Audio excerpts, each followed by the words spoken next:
দুনিয়ার ব্যাপারে বুঝেন, আরো দেখেন, আরো ভাবেন, একজন একজন করে ভাবেন। দুনিয়া আরো যদি সাজান, খোদার কসম ক্ষণিকের ক্ষণিকের ক্ষণিকের অল্প সময়ের দুনিয়া চমৎকার সাজাইয়াও তৃপ্ত হইতে পারবেন না, তৃপ্ত হইতে পারবেন। এবছর চমৎকার রং দিছেন বিল্ডিং এ, 2 বছরের মাথাত বিভিন্ন খান দিয়া সামরা উঠা এটা আবার যেই সেই, ঠিক কিনা বলেন? আবার রং দাও। এই সোফা চমৎকার বানাইছিল, ওই যে বার্নিশ নাই, দেখেন এই যে সোফা, এটা এই যে দেখেন, কথা বলেন না, এই সোফা এটার মধ্যে আসেনি বার্নিশ, তো এটা আবার কি করতে হইব? লাভ হইল কই? দুনিয়া তো ধোকা, দুনিয়া ধোকা। এই সৌন্দর্যময় চেহারা নারী 30 বছরের ব্যবধানে উনি বুড়ি, আর কেউ ফিররা সেদিকে ফিরা সেফ হালায় না। আজ যেই যুবতী, যেই বেহায়া নারী, বেপর্দা মহিলা বাজারে বাজারে ঘুরতো, যৌবন, আরে সেটা তার সম্পদ না, তারটা হইলে তো নিজের হইলে তো সে কখনোই বুড়া হইতো না। আল্লাহ তাআলা বলছে, আমি যখন যৌবন শেষ করে দিলাম, তো এখন আর কোন পুরুষ তার দিকে ফিররা থুতুও বালায় না।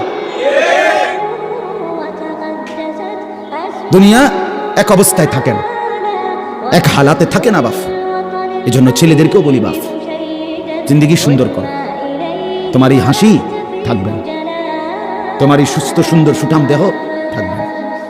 আন্তরিকতা নিয়ে শুনলে, নিজের ভিতরে নেক মানসিকতা যদি থাকে, গ্রহণ করার মানসিকতা, তার অল্প কথাতেও ফায়দা হয়। আর গ্রহণ করার মানসিকতা না থাকলেও 50 বছর শুনলেও গুনার অভ্যাস ছুটে না।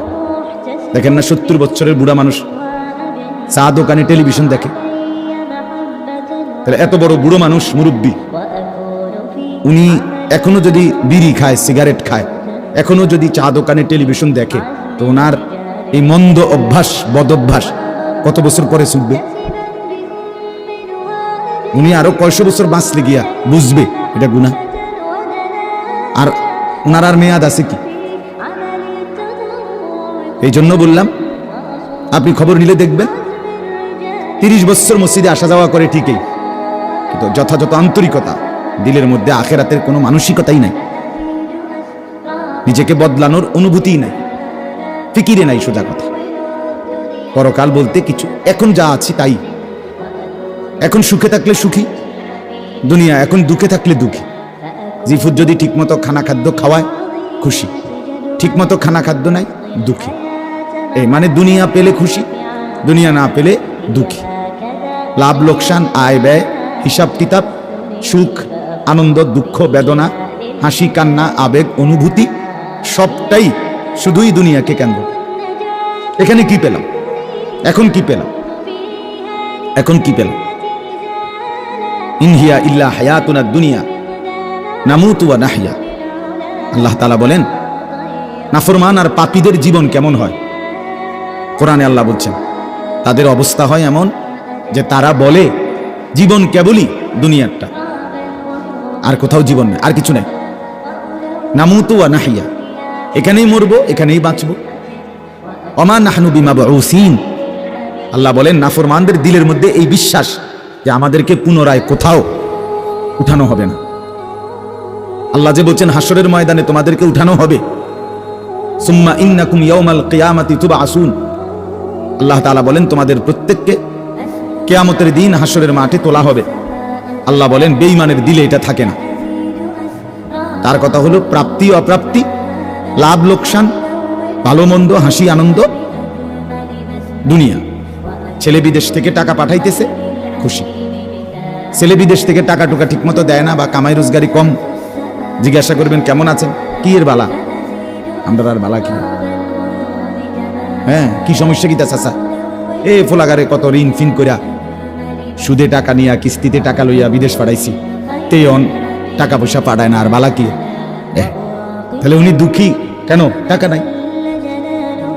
আবার টাকা পাঠাইতেছে, মাশাআল্লাহ, পান খাওয়ার স্টাইলই আলাদা, চা খানার ঢঙই আলাদা, কথাবার্তার স্টাইলই ভিন্ন। কেমন আছেন? আসি আল্লাহর রহমতে, আপনাকে দোয়ায়, 10 জনের দোয়ায় আল্লাহ ভালোই রাখছে। কেমনে ভালো? এতে আল্লাহর রহমতে টাকা পাঠায়, আমরা, তার মা, আমি, আমরা মিল্লা খাইয়া পইরা ভালো আছি। তাহলে ভালো থাকে দুনিয়া, ভালো থাকলে ভালো নাই দুনিয়া, ভালো না থাকে তো আখিরাত, কবর, মৃত্যু পরবর্তী জিন্দেগি, সেটার জন্য কি ব্যাপার? তার জন্য কোনো আলোচনা লাগবে না, এর জন্য কোনো কথা নাই। তাইলে কারোর মধ্যে এই আলোচনা, স্বামী স্ত্রী পরস্পরের আলোচনা, এই ঘর সংসার বাজার, খাট ফার্নিচার পালন সোফা, হ্যাঁ, আসবাবপত্র গহনা অলংকার, এই নিয়েই পেরেশান, এই নিয়ে জিন্দেগি এর মধ্যেই আবদ্ধ। তো আখিরাত তাহলে কার জন্য? পরকাল কার জন্য? আমরা মুসলমান, আমরাই যদি পরকাল না চিনি, না বুঝি, আমাদের উচ্চারণে, আমাদের অনুভূতিতে, আমাদের আচরণে, আমাদের কথাবার্তা উঠা বসার মধ্যেই যদি পরকালের কোনো নমুনা দেখা না যায়, তো হিন্দু বৌদ্ধদের মধ্যেই দেখা যাবে। কথা উত্তর দেন। কবর, হাসর, আখিরাতের চিহ্ন ভেসে ওঠার কথা চালচলনে মুসলমানদের মধ্যে না কাফেরদের মধ্যে? মুসলমানদের মধ্যে। কথা তো ছিলই। আল্লাহর প্রিয় বান্দারা, অসংখ্য আল্লাহর নেক বান্দাদের জীবনে আছে, রাত্রিতে ঘুমাইতেন না। জিজ্ঞেস করতে, কেন ঘুমান? বলছে জাহান্নামের ভয় ঘুমাতে দেয়, কবরের ভয় ঘুমাইতে দেয়।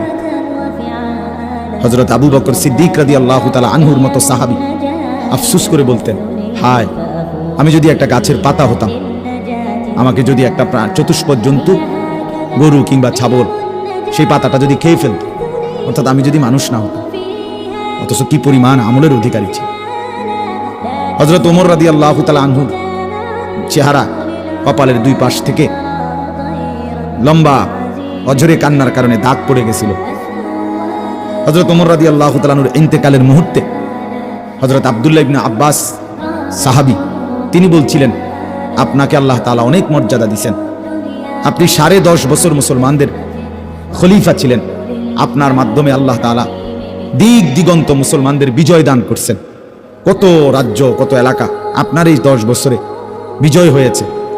আপনার অনেক সম্মান, অনেক মর্যাদা, অনেক গুণ, অনেক বৈশিষ্ট্য।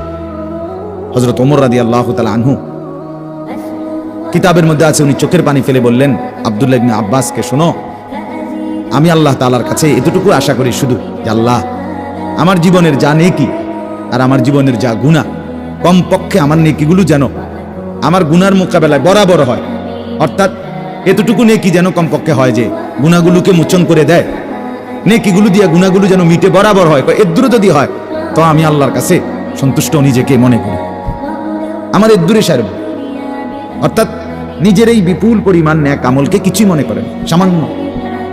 তা আমাদের পুঁজি কোথায়? আমাদের এই শুক্রবারের শুধু সপ্তাহে একদিনের জুমার নামাজ, এটাই আমাদেরকে জান্নাত এনে দিবে, ঠিক না? হ্যাঁ, মাঝে মধ্যে গরিব দুঃখীকে 2 টাকা 5 টাকা দিলে এতে আমাদের বেহেশত চলে আসবে, ঠিক না? তো বলেন, এজন্য বললাম, আমরা প্রত্যেকে আন্তরিকতা নিয়ে ভেতরে যারা মনোযোগ দিয়ে শুনুন, দেখবেন আমার আপনার ভেতরে যদি অনুভূতি তৈরি হয়, ভাবনা তৈরি হয়, ফিকির আসে, সবাই একসাথে হবে না, সবাই একসাথে বদলায় না, সবাই একসাথে পরিবর্তন হয় না, কারো কপালে পরিবর্তন হয়ই না, বদনসিব, কারো সময়ের ব্যবধান হয়। আমাদের প্রিয় নবী সাল্লাল্লাহু আলাইহি সাল্লামের কাছে যারা সাহাবী হয়েছেন, কালেমা পড়ছেন, তারা প্রত্যেকেই প্রথম দিনেই তো সবাই কালেমা পড়ছেন, ঠিক না?